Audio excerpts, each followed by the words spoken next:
The world is changing. Inspiration is everywhere. It has never been so easy to connect, share, and bring people together. We're learning from others and finding the best in ourselves. Challenging our beliefs. Sharing our vulnerability. Overcoming our fears. Transforming ourselves so we can transform the world. How far can we go? This is London Real. I am Brian Rose. My guest today is...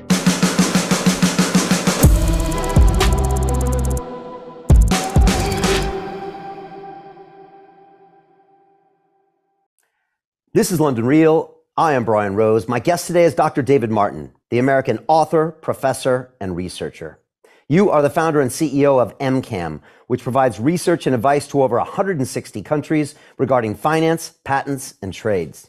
You were the central figure in the documentary film Plandemic 2, which we live streamed here on our Digital Freedom platform to over 2 million viewers, the largest live broadcast of a documentary film in history.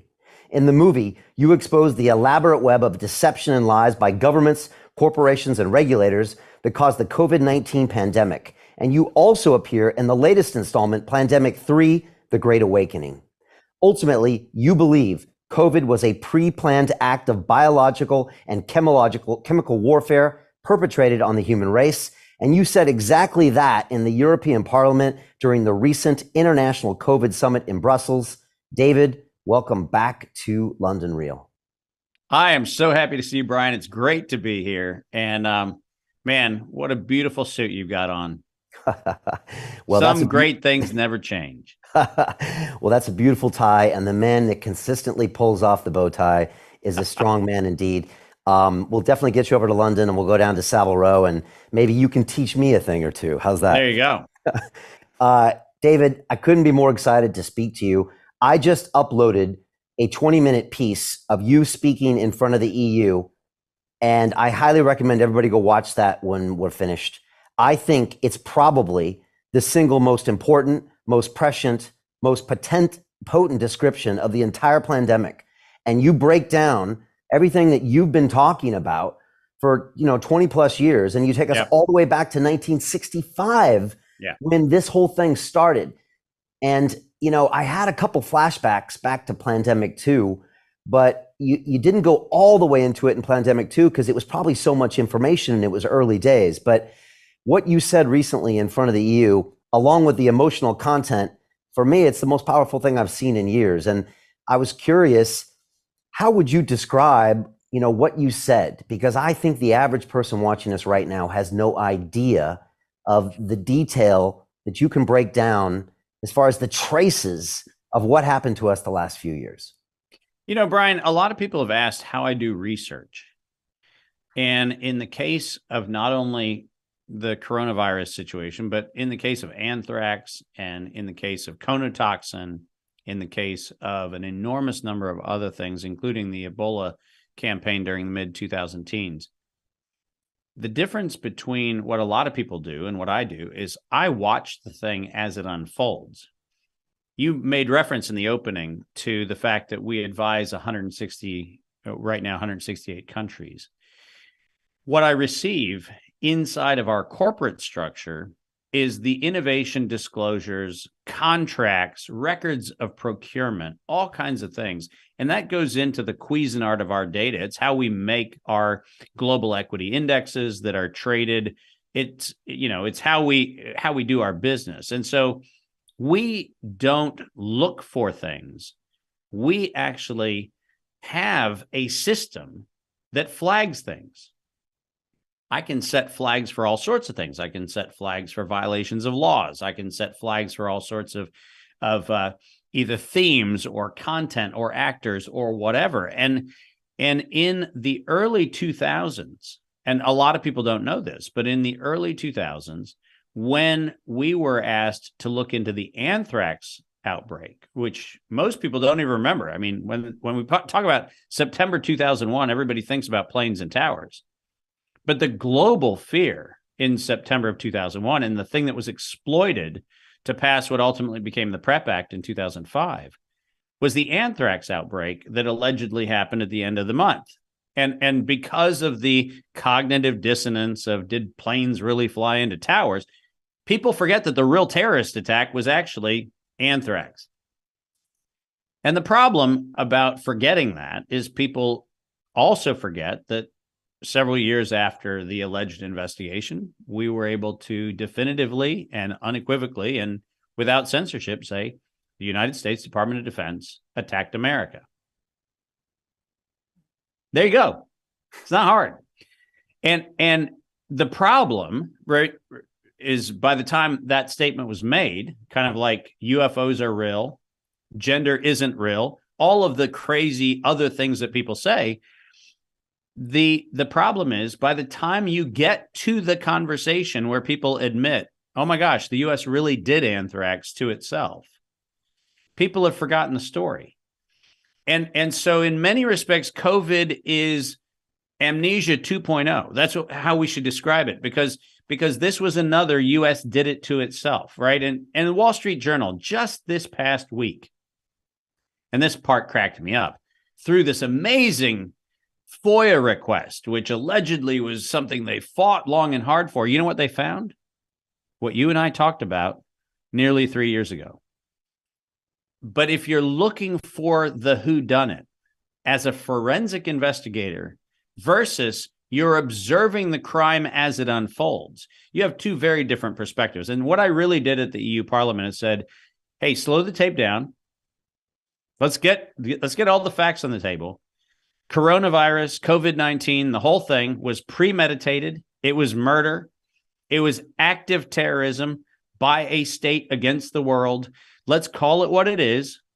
And let's not pretend like maybe there's a more complex explanation for, I don't know, the facts. And the facts are, here's the bad news, for 58 years, the United States, the UK, in collaboration with researchers around the world, planned to use coronavirus to instill the most tyrannical reform of society that this generation has ever seen. And they did it purely premeditated to make sure that we were cowed into submission. And the bad news for them is there's a lot of people that didn't take the knee. It's just incredible when you start going through the dates, and maybe just take us back to some of these dates, 1965, 1967, 1990, where these events, and when you do it, it's like watching a train wreck in slow motion. And again, the beautiful thing about your work in Plandemic 2 is that there was no emotion, there was no opinion, it was all facts. It was published documents where you can literally show, and as you walk us right up to 02 and right us up to 2020, you literally have specific mentions about exactly what's going to happen. Yeah. But document what you just said, because a lot of people will hear what you just said and be like, okay, here's another one who's making these claims, but you can document every single thing you're saying. Well, and not only can I, in the EU Parliament speech, I actually put every single reference in. There's not a single thing I said that's not referenced with the source document behind it. So you can read it, do it yourself. Go read it, read the document, draw a different conclusion. But let's go back to 1965 because it's important to do this. And remember that 1965 is only a few years, less than 2 decades, from when we even had the idea of what DNA and RNA even were. Remember, it's 1953 that we figure out DNA. So, when I talk about 1965, we're talking about a 12-year-old technology that we don't even understand, where researchers in the United States started guessing that this thing that they decided to call coronavirus was interesting because they actually saw it associated with people that had various kinds of colds and influenza-like illness and so forth. And they also found out that you could play around with it and get it to change its targets really quickly, which is a really interesting is that a good thing to know? Is it a bad thing to know? It sounds like gain-of-function research. But But what happened between 1965 and 1967 was a violation of, at that time in the UK, Nuremberg standards, and in the United States, a violation of our biological and chemical weapons laws dictated in Section 18 of the U.S. Code. What specifically we did was we took what was allegedly pathogen samples from the United States, and in 1967 and in 1968, we infected Britons who were healthy. Just let that chill just for a minute, like a rosé on a hot summer afternoon, right? That's a, oh my God, what did you just say? I said it. We broke the law. We knew that we had something that made people sick. We shipped it from the United States to the United Kingdom, and the United Kingdom infected British citizens with a U.S. pathogen, allegedly to see if we could do it. Now, by the way, in 1967 and 1968, nobody in Great Britain was sitting there going, I wonder if we've got a treatment for it. They were first trying to see if they could infect people with the thing, right? That's kind of an important point to make, because the waiver of biological and chemical weapons laws in the United States and the waiver of the Nuremberg standards in the UK are based on whether you're doing research for the purpose of benefiting therapies, not seeing if you can infect people. And this is one of those little nuances that if anybody bothered to read the law, they'd go, oh my God, what he's saying is actually true. We can research for the purpose of treatment, but we cannot research for the purpose of going, what if we can take a biologic sample from the United States and make people in the UK sick? And that's 1967, 1968. That's not kind of, a couple of weeks before COVID. That's before most of us were born. Not me, not you, but most of the people who are watching. This is before you. And what's important about that is if you go back and you look at the research, and this was primarily the United States and the UK, primarily throughout the 70s, going into the early 80s, what they found was that this crazy thing that they had labeled coronavirus was engineerable to all sorts of specifications. You could make people sick. You could target different tissue. It was kind of a Darwin's grab bag of what you could do with the thing. And then in the 1980s, farmers, and specifically farmers of pigs and breeders of dogs, started realizing that this coronavirus thing that they were talking about was associated with gastroenteritis in little baby pigs and little baby dogs. And so there was a move in the 80s to see if there was a way to come up with a vaccine. And in 1990, a company that none of us have ever heard of, might start with a P, might be followed by another consonant, but a company that allegedly was, a master of no expertise at all in coronavirus, decided to patent a vaccine. And what's important about the vaccine that Pfizer patented in 1990 was it was RNA for the spike protein. So when I hear somebody come along and tell me that they had Operation Warp Speed, this rapid discovery of the way we're going to inject people in 2020, I sit back and go, warp speed. That only took 30 years of failed trial after failed trial after failed trial, which included as recently as 2018, a series of publications that said coronavirus and the vaccine concept cannot coexist. And they cannot coexist because the coronavirus model had been so manipulated, so contorted, so subject to gain-of-function research that you could never get a vaccine to immunize a population against infection with this thing. It would have never been possible. And by the way, for everybody who does the follow the science mantra, the science unambiguously says in thousands of publications, proceedings, and patents Vaccines do not work on coronavirus. That is the science. And by the way, nothing about COVID-19 has changed the science, because we now know that every injection that was ever given to anybody failed to stop infection or transmission at all. So my little observation about the 30-year scientific history is unfortunately backed up by the fact that even this go round, we haven't been able to immunize the population against anything. And so, Brian, the point of all of this legacy is that it was 30 years and it was Pfizer. It wasn't another company. It wasn't GlaxoSmithKline. It wasn't Sanofi Aventis. It wasn't those. It was Pfizer who had a mandate from what became World Health Organization, Bill and Melinda Gates Foundation, Gavi, the NIAID, all of the DARPA funding. Pfizer was the lead horse in the race because they, in fact, owned the race. So is it a surprise that Pfizer is allegedly a dark horse in 2020 that comes out with this instantaneous ability to respond to something that they had 30 years of failed trials to produce and never once succeeded? You know, these are things where, unfortunately, the evidence is self-evident. It's just mind-blowing, these facts. But it gets even better with your narrative. Walk me through, say, another 10 years, especially as we get up to 2002, and some of the stuff going on in Chapel Hill, because this story gets even more interesting. It's kind of like the Bible. It gets even more interesting. Yeah, well, so 1990, we find out that dogs and pigs still get sick. And in fact, when you inject them with the Pfizer vaccine, they die. So there's that problem. And it's really unfortunate, by the way, if a side effect of a thing that's supposed to make you healthy is death, it does feel a little awkward to try to pitch it as a solution. And not surprisingly, Anthony Fauci, because by this time you'll recall in the 1980s, he got the National Childhood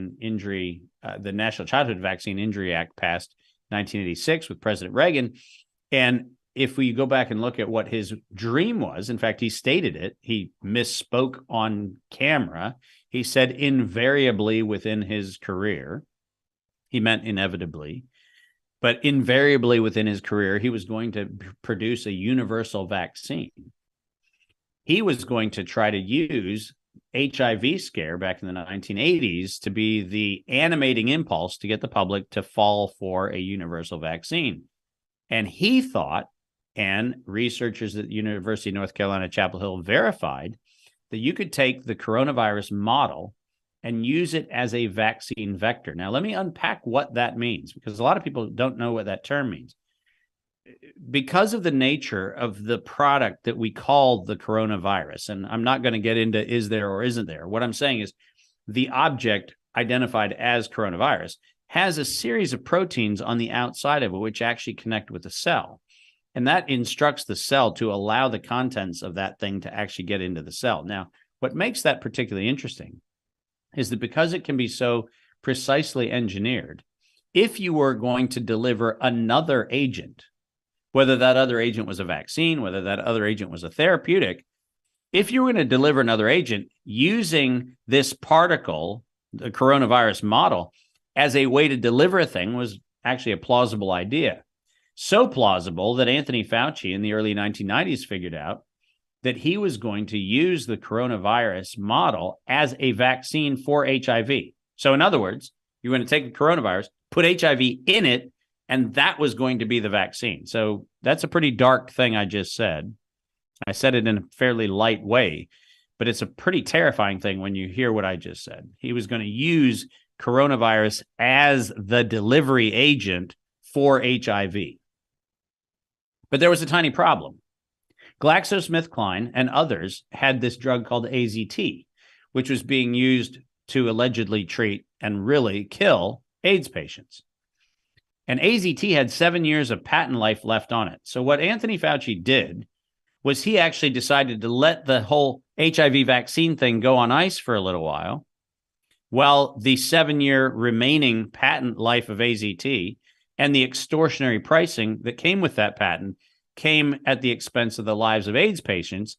And what they did was from the late 1980s, technically, up until nearly 2000, right, 1999, they allowed AZT to run out its patent, extorting healthcare across the world, billions of dollars to kill AIDS patients.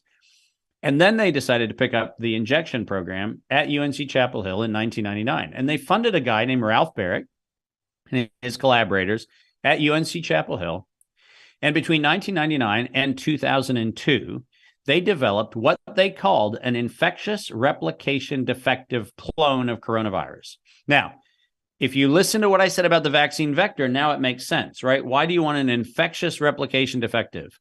Well, infectious means you want the thing to make the cell sick and you want to introduce it, but you don't want it to then propagate like the other viral models do, which says that once inside your cell, you make more of them and then they go out and they infect other people. So this idea was to build a bullet that carried a bullet inside of it. Think about it as a bunker busting round in the military. You have a pre-charge that blasts the thing open, and then you have a secondary charge that does the lethal work, right? Same thing, just on a very small scale. So this was a bunker buster. Coronavirus was going to be the bullet that pierced the cell wall to drop the other toxin in. And in 2002, the University of North Carolina at Chapel Hill patented the infectious replication defective clone of coronavirus and succeeded in making it target heart and lung tissue. Now, just let that chill for a moment again, right? Remember, we're talking about researchers that said, it's making dogs and pigs sick. Let's see if we can take that same thing and see if we can target the heart. Let's see if we can target the lungs. And if you had an outstanding question in your mind, like, are these good people just misguided? Listen to this sentence one more time. Target the heart. Target the lungs. Does that sound like the place where you'd set an immunologic target? Does it sound like you'd want to go ahead and make sure that vascular tissue and respiratory tissue are your primary target? I don't know about you, Brian, but the beating of my heart and the breathing of my lungs is something that I kind of want to leave pretty unmessed with. But that's not what they did. They actually targeted the heart and the lungs, and they filed the patent on it in 2002. And what makes that particularly important is we did not have SARS 1.0. Forget 2.0. We did not have the SARS outbreak in 2003 until we had already built the bullet and started shooting it. We never had SARS. There was no such thing as COVID-1 or COVID-2. We never had those things. We had a weapon that was dispensed in a population. That's what we had. And by 2003, when the world was allegedly going to fall into the throes of all the pharmaceutical companies that were going to come up with vaccines, which, by the way, 2003, this is important. And every fact checker has tried to disprove this. And unfortunately, the facts are as they have been stated. In April of 2003, the CDC filed a patent on what they called SARS coronavirus isolated from humans. It took them 4 years to get that patent issued. It took them bribing the patent office to get it issued after the patent examiners twice rejected it as an illegal patent. All of the things To continue watching the rest of the episode for free, visit our website londonreal.tv or click the link in the description below.